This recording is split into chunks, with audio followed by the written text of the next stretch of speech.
El cumplimiento de las formas societarias en la ley de sociedades, recuérdense que la ley de sociedades es una ley estrictamente formal en donde las formas tienen mucha importancia y especialmente la registración del contrato social para hacer oponible frente a terceros las cláusulas establecidas en el contrato social o en el estatuto. A partir de ahí aparecen muchas sociedades que no cumplen con estos trámites de formalidad, sea porque hacen un acuerdo de hecho, llamada sociedad de hecho, sea porque habiendo iniciado el trámite nunca lo terminan y se transforman en sociedades irregulares, o porque no cumplan con los procedimientos para considerar regularmente constituidas. Este tipo societario siempre generó interés.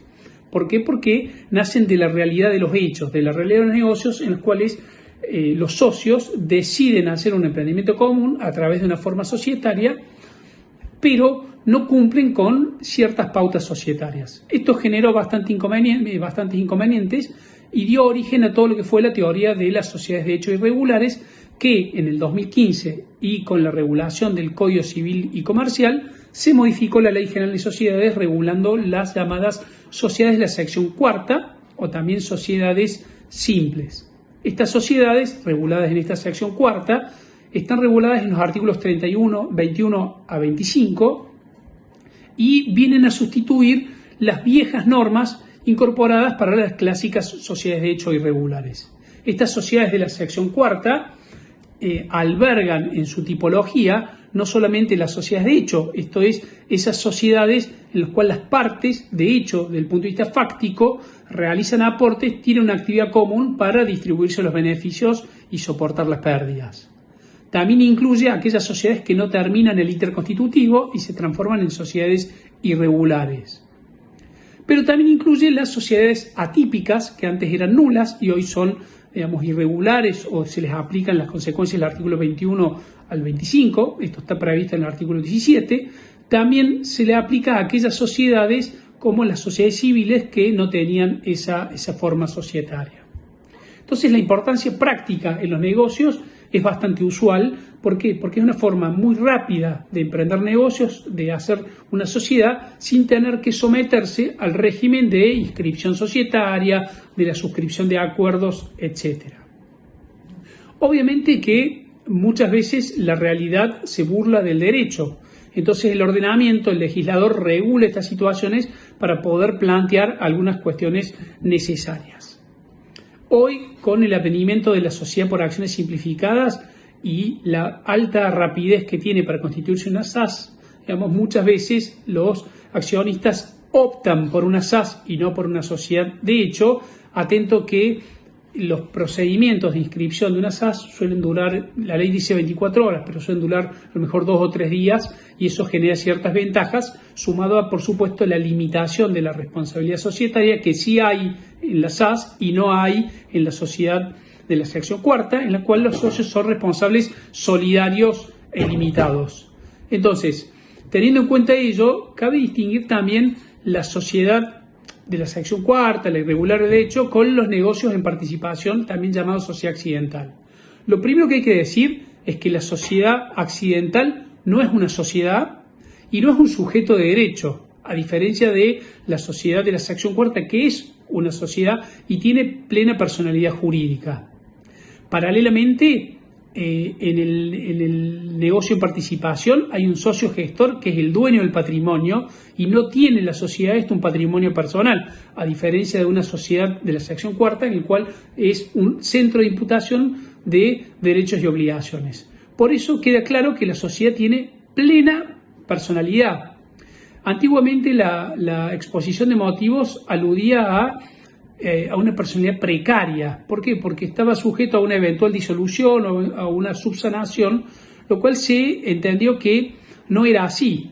La personalidad jurídica se tiene o no se tiene, no puede tenerse una personalidad como tal limitada o precaria. Lo que puede ser es una sociedad sujeta a liquidación o a disolución, que es otra cosa. Paralelamente tampoco puede haber una irregularidad sobreviniente, con excepción de algún caso casi aislado como el 383 de la Ley de Sociedades, en donde se establecía la posibilidad de una irregularidad sobreviniente. En general no hay sociedades irregulares sobrevinientes. Para que haya una sección de la sección cuarta tiene que haberse constituido genéticamente y solo de esa manera pueden hacer. Esto, por supuesto, también las diferencia a la sociedad de la sección cuarta con la sociedad de plazo vencido. Si bien en la sociedad de plazo vencido, esto es aquellas sociedades que no hayan sido reconducidas o prorrogadas antes o después del vencimiento según el caso, los socios de una sociedad de plazo vencido son solidariamente responsables.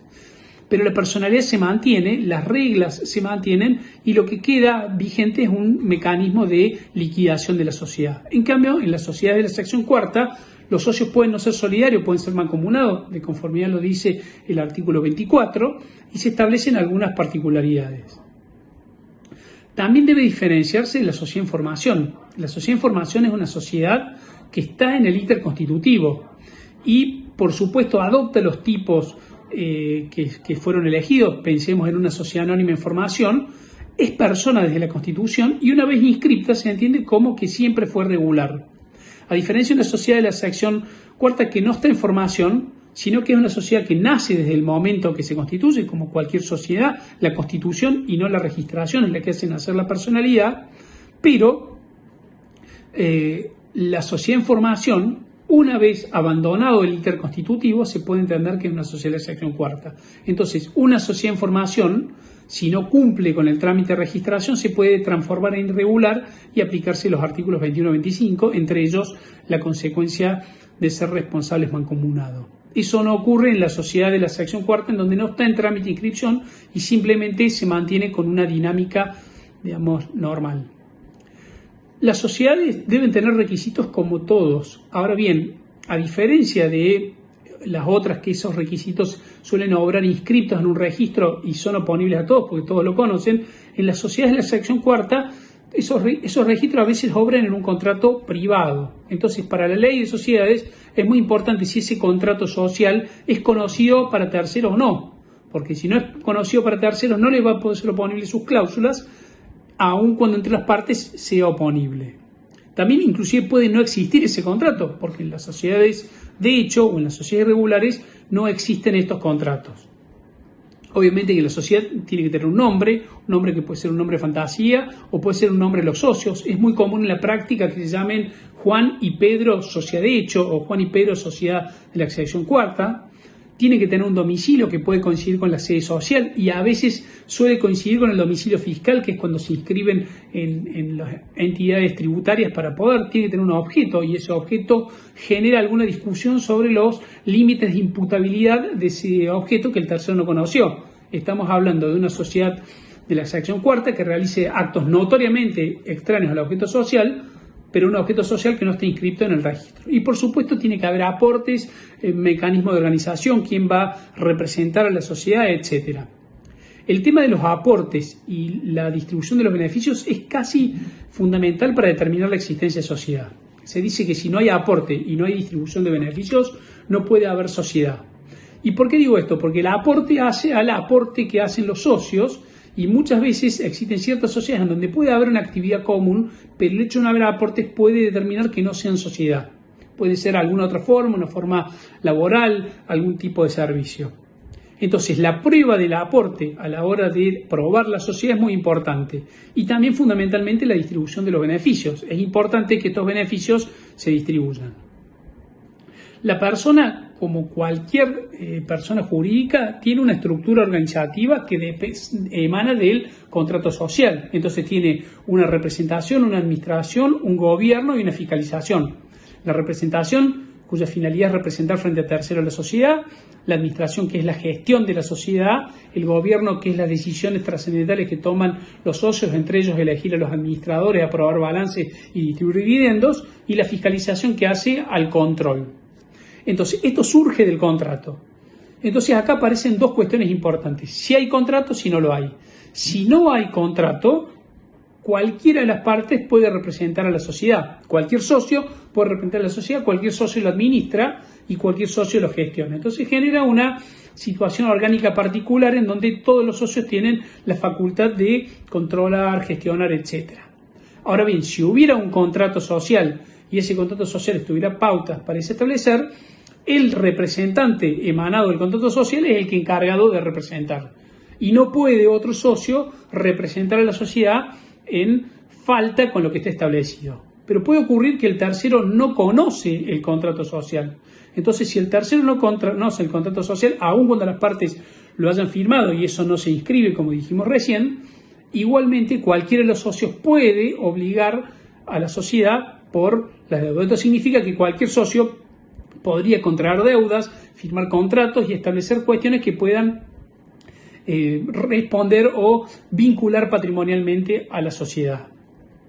Entonces, es importante tener en claro eso: la representación, la administración, el gobierno y la fiscalización. No hay pautas con respecto al funcionamiento de los órganos, estaremos a lo establecido, y si no está claro, se podrá entender que el gobierno implica la toma de decisiones en función de los aportes que realice cada socio. A diferencia del régimen anterior, el contrato social es oponible entre las partes. En el régimen anterior, recordemos, las sociedades de hecho, el contrato era inoponible entre las partes, salvo en el caso de liquidación. Entonces era un contrasentido que era difícil de entender. Una sociedad de hecho, en la cual las partes habían firmado el contrato y que aunque lo habían firmado no podían invocarlo, salvo en el caso de liquidación, era como un contrasentido. Bueno, el régimen actual le da pleno valor vinculante al contrato, sin perjuicio de la oponibilidad a terceros si se prueba que estos conocieron ese contrato al momento. Digo ese contrato como también las modificaciones al contrato, como cualquier instrumento que pueda complementar ese contrato. Entonces, entre las partes siempre va a ser oponible si es que existe. Podría ocurrir, como dijimos en la sociedad de hecho, que no hay contrato y las reglas son libres, y al no haber contrato se puede estipular, digamos, las pautas conforme. La forma de tomar las decisiones será convocando una asamblea y no habrá que determinar alguna cuestión. Obviamente que ese contrato vendría a ser la principal prueba para determinar quiénes son los socios de esta sociedad. Si no hay contrato, se prueba a través de cualquier medio, a través de testigos. O sea, básicamente el artículo 23 de la Ley General de Sociedad respeta lo que decía la ley anterior y dice: la existencia de la sociedad puede acreditarse por cualquier medio de prueba. Cuando decimos medio de prueba decimos testigos, decimos documentos, inscripción en AFIP, e inclusive en algunos casos hasta fotos, tarjetas de representación en donde aparecen como socios de una determinada sociedad, reportajes. Hay muchas situaciones en las cuales se puede constatar la sociedad. Ahora bien, si existe un contrato social, esto es naturalmente la forma de representarlo, o también si ese contrato social está inscrito en AFIP, si la entidad fiscal está inscrito como socio y esto determina, eso también. Ahora bien, la prueba no solamente es una prueba de ser socio, sino del porcentaje de participación. Y eso muchas veces es más difícil porque si no hay un contrato que así lo establezca, se puede entender que el porcentaje puede variar. En general se ha dicho, o la jurisprudencia tiene aceptado, que salvo que haya alguna situación particular, se entiende que son participantes por partes iguales, salvo que se pueda acreditar alguna forma de participación diferente. Los socios son responsables de manera mancomunada, digamos, y por partes iguales frente a la sociedad, salvo que pacten alguna otra cosa. Entonces, el solo hecho de ser un socio de una sociedad de la sección cuarta implica que son responsables con todo su patrimonio, pero solamente de manera mancomunada. Esto es por una porción viril que en principio puede ser por partes iguales. Ahora bien, en la sociedad se puede pactar solidaridad, que todos son todos solidarios, o entre ellos, o inclusive se puede pactar una diversa participación. Uno participa con el 90 y el otro con el 10, y la responsabilidad solidaria va a ser en ese sentido. Entonces, la regla es que la responsabilidad es mancomunada, salvo que esa solidaridad salga del contrato social o un conjunto de relaciones que así lo determinen, o que las reglas que manifestaron del tipo que quisieron adaptar, pensemos que quisieron hacer una sociedad colectiva o alguna otra sociedad, no cumplen los requisitos y a pesar de ello utilizan una colectiva que no se registró pero sigue actuando como una sociedad de sección cuarta, claramente va a tener una responsabilidad solidaria. Que la responsabilidad sea solidaria o no tiene consecuencias importantes, no solo en orden al beneficio de exclusión, que la ley no habla del beneficio de exclusión, con lo cual no habría inconveniente en que directamente se ejecuten los bienes de los socios sin tener que agredir previamente los bienes de la sociedad, sino también en la extensión de quiebra. Recuerden que la extensión de quiebra, el artículo 160, hace responsables a los ilimitadamente responsables. Si la responsabilidad es solidaria, creo que no hay ningún inconveniente. Toda la doctrina y la jurisprudencia acepta la extensión automática en los términos del 160. El problema es cuando no se da esta solidaridad y hay mancomunación. Con respecto a la mancomunación, mayormente se ha entendido que no hay extensión de quiebra, sin perjuicio que autores como Nissen, Boreto, Boquín y Vítolo aceptan la posibilidad de que, aún habiendo mancomunación, hay una extensión de quiebra. Esto lo fundamentan en que el artículo 160 no dice solidariamente responsable, sino dice sos ilimitadamente responsable. Entonces, aunque haya mancomunación, ellos responden con todo su patrimonio de manera ilimitada. Pero por supuesto será una cuestión a interpretar en cada caso concreto. En la sociedad de hecho, a diferencia de la sociedad de sección cuarta, a diferencia de todos los tipos societarios en los cuales la rendición de cuentas se hace a través de los balances y el directorio rinde cuenta de sus actos a través de los estados contables aprobados y debidamente, se ha aceptado que en este tipo de sociedades que son más informales, el director puede rendir cuentas si así se lo solicitan. Inclusive se ha discutido la intervención judicial de una sociedad de este tipo, en el cual la sociedad está actuando, el administrador actúa en función de este contrato, pero, digamos, realiza actos graves o perjudiciales para la sociedad. Bueno, se ha dicho que los socios pueden imponer una remoción del socio administrador y intervenir a la sociedad separando y nombrando un veedor, un interventor o un coadministrador. Otra cuestión importante tiene que ver con los bienes registrables. Las sociedades de la sección cuarta, digamos, pueden tener bienes registrales a su nombre. Esto es importante porque permite, que esos bienes se inscriban a nombre de la persona jurídica. Ahora bien, la ley, con alguna dificultad, establece que en el acto de inscripción debe constar fundamentalmente en esa escritura firmada por escribano público, autenticada por escribano público, de inscripción, constando la proporción de los socios. Esto significa que si yo en un determinado momento tengo un 30%, en el acto que se inscribe a nombre de la sociedad, debo figurar con un 30%. ¿Y qué pasa si salgo de la sociedad? ¿Qué pasa si, se modifican las cláusulas, si produce el fallecimiento? Me parece que la ley no tuvo en claro esta situación y sería necesario solamente con que se inscriba a nombre de la sociedad. Eventualmente que se indique los bienes por una cuestión probatoria o que eventualmente en el caso de liquidación o de disolución de la sociedad tengo más claro quiénes son los socios y funciona como un mecanismo de prueba, pero fundamentalmente de seguridad frente a terceros que saben que en esa sociedad, los socios son determinados. Una cuestión importante es que la ley habla en el artículo 25, antes estaba en el 22, no ya de la regularización de la sociedad, sino de la subsanación. Y puntualmente establece que en las sociedades incluidas en la sección cuarta, o la que omite los requisitos tipificantes, o las sociedades atípicas, o la que tiene algún elemento incompatible, se puede subsanar, que significa la adopción de algún tipo societario, no necesariamente alguno que ya estaba escriturado, a los efectos de poder constituirse como una sociedad regularmente. Entonces, o la sociedad misma, a través de sus administradores o los socios, pueden pedir en cualquier momento durante el plazo de duración previsto en ese contrato, o si no lo hubiera en cualquier momento, la disolución del socio. Si no hubiera acuerdo entre los socios, a diferencia del régimen anterior, es el juez el que va a ordenar la subsanación en un procedimiento sumarísimo a los efectos de poder imponer a los socios este organismo. Y si no se ponen de acuerdo, el juez va por suplir el contrato social estipulando cláusulas que no tengan mayor responsabilidad a la mancomunación que ya tiene. O sea, podría imponer una SRL o una sociedad anónima en función de lo que él entiende. Obviamente que cualquier socio que no quiera esta subsanación tiene el derecho a receso. Esto significa que le van a poder pagar su parte y se va por separar dentro de los 10 días de quedar firme la decisión judicial de separarse. O en el caso que así se decida, para que se le pague. Esto se le pagará en función del balance, del último balance o del último, pudiendo descontar esa forma. Esta posibilidad de receder se da este accionista de conforme, entendiéndose que la regularidad es un acto fundamental como lo establece el 245 y los otros. Obviamente que además de cualquier socio puede pedir la subsanación y eventualmente los otros socios pueden receder, cualquier socio puede provocar la disolución de la sociedad cuando no está estipulado un plazo en la sociedad o cuando está. Entonces, si algún socio quiere disolver la sociedad y avanzar en la liquidación, lo que tiene que hacer es notificar fehacientemente su decisión a todos los socios y los socios en pleno derecho, tienen 90 días para poder, digamos, subsanarla. Si no lo subsanan los socios conforme lo establece el procedimiento natural, claramente que lo que corresponde es la liquidación de la sociedad. Finalmente, lo que tiene que ver con algunos aspectos concursales de la sociedad de la sección cuarta. Recuérdense que al ser una sociedad es una persona jurídica y la persona jurídica son concursables en los términos del artículo 2 de la ley concursal.